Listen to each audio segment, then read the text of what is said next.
team seems to be reaching for straws with their theory that his deals are beyond the statute of limitations. And let's just say things aren't looking too bright for Trump. In just 3 weeks, a New York trial could spell the end of his corporate empire, and he's putting all his chips on the idea that his deals were ancient history and can't be investigated. But sorry, Trump. It seems like that plan is about to flop big time. Sure, he wants to draw Justice Arthur F. Engoron's attention to those supposedly ancient real estate deals he made in Chicago, Miami, Washington, and whatnot. However, insiders say the real juicy stuff will revolve around those sneaky personal financial statements he kept filing with phony numbers for years, which boosted his net worth by an estimated $2.2 billion.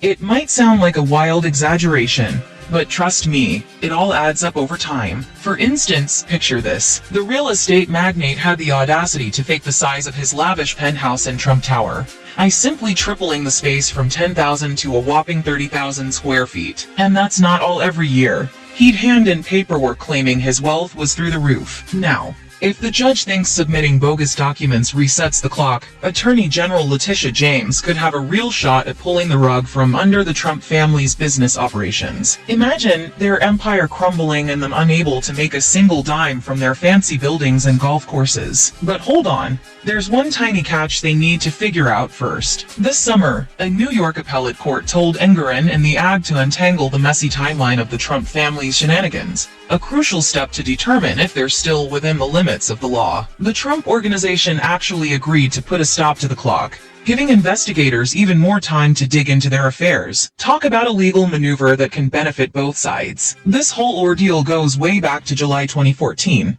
And it's not going to be a walk in the park to figure out. Apparently, the investigators are claiming that Trump's creative accounting led him to secure a whopping $170 million loan from Deutsche Bank for his swanky Trump International Hotel in Washington, D.C. But here's the kicker: the credit memo approving the loan was right on the edge of the cutoff in May 2014, and the deal itself closed just after the cutoff in August 2014. It's a complete mess, really. Ever since that appellate decision, nobody knows which way is up. Oh, and did I mention that there are only a few weeks left before this colossal trial takes off, set to drag on for an unimaginable 56 days starting on October 2nd. Good luck with that. Justin Murray, a professor at New York Law School, explained that these issues are super technical and ridiculously reliant on the weird quirks of specific laws. Can you believe it? Just last week, Trump's lawyers tried to pull a sneaky move and delay the trial by throwing this unresolved issue in the mix. But guess what? Judge Engoron shut them down real quick with a sassy 9-word order. It's clear that the judge has zero tolerance for the Trump crew's constant delays and disregard for court subpoenas over the past 3 years. After a court hearing next week, the judge will finally address the timing conundrum. The big question is how